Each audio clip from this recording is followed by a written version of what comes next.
Okay, 786.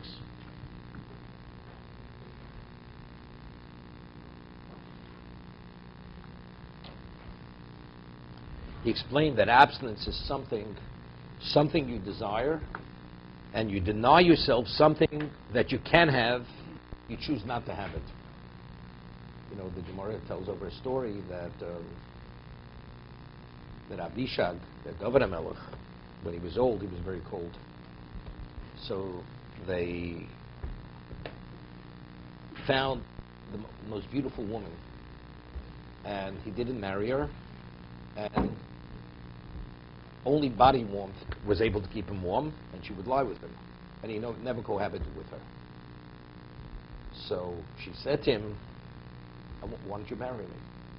Take me as a wife. He says, because I've married the maximum amount of women. I'm not permitted. I'm not, because I'm only for 18 wives. I have 18 wives already. So she says to him that you're only saying it because you're not able, lost your virility. Whole story about it.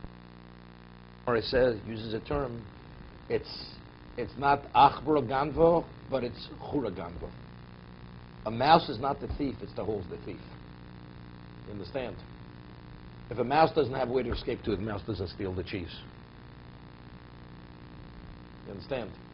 So therefore, a person's a tzaddik. He's stranded he's locked in a 2x4 cell. He has no food. He says, I've been fasting for 40 years. In solitary confinement. I'm a tzaddik. Only tzaddik can fast. That's not abstinence. That's not your choice. That you can have, that's available to you, and you choose to abstain, that's abstinence. That's considered abstinence. He says, the cause that prescribes the bridling of selfish desire could be divided into two parts. One includes all people and many other Balei Chaim, living creatures. The second is specifically to those who adhere to the Torah.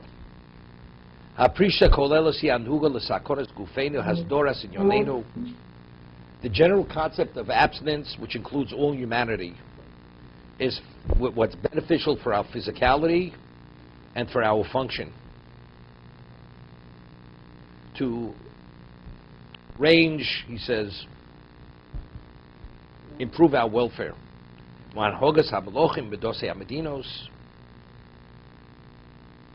says the regulation of kings and governing the nations. He says the regimen prescribed by physicians for the healthy as well for the sick. Any responsible person where he actually controls his desire from eating, drinking, hamishkol, cohabitation, malbush, dressing, hadibor, just a person's basic function.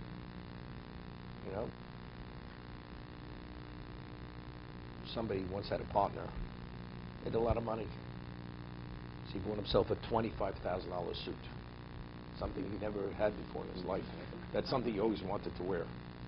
It had gold thread in it, okay? That was his mishigas. He was a plumber. Made a lot of money. Yeah. Okay. So we're talking about bridling one's selfish desire.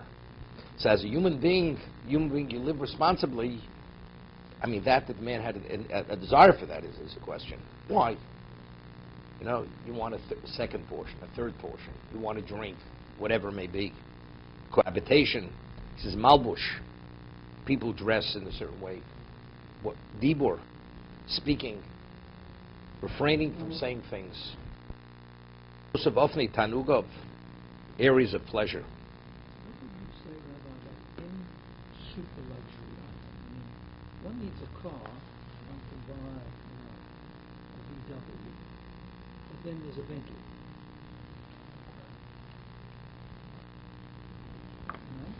And today you cannot say that the Bentley does a better job of getting you from point A to point B. there's a market for that. There's a certain Definitely. status A person who abstains, again, put it this way, in most situations where a person indulges, what we call indulgence, there's a consequence. There is a consequence. Let's say a person, Bill Gates wants to buy Bentley. Doesn't mean anything. Right. It will not affect his financial ability whatsoever. Right? But another person, for whatever why he wants it, it will somehow affect his financial status. The cost, if let's say he purchases it today, you can rent it, whatever it is, lease it. It's different. So if it makes a difference, that's considered, you're not controlling yourself. I mean, a person wants a better quality. I mean, if you want to speak what you're saying, I mean, it's always, there's various, you can buy a $200 suit, you can buy a $600 suit. $200 suit in terms of it's not going to lacerate your skin, it's not going to cause any abrasion, so wear it. Why the $600? Okay, it's because the answer is, it looks nicer, it's better quality, it's not going to make a difference. It's not going to make a difference financially. So why not? Here we're speaking about we're talking about indulgence. That we don't see it as indulgence. Based on who you are, a certain person that would be an indulgence. The other person is not an indulgence. Because it's appropriate for that person's financial status that he should drive that kind of car, in terms of the way society sees it. That's not called indulgent. But if a person would have a fleet of them, you know, he collects these kinds of cars, that's already what we call mishigas. That's indulgence, right? If it has a function, it's one thing. But just to collect it, for what reason? Because you enjoy it, that's called indulgence.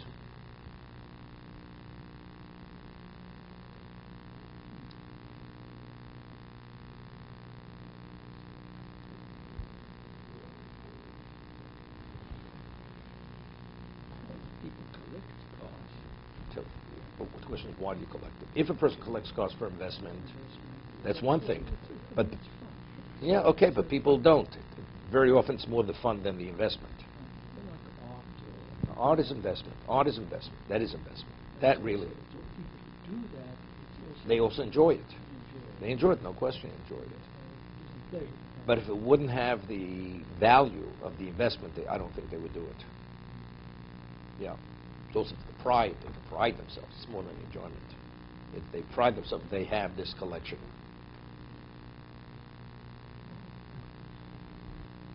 To be continued.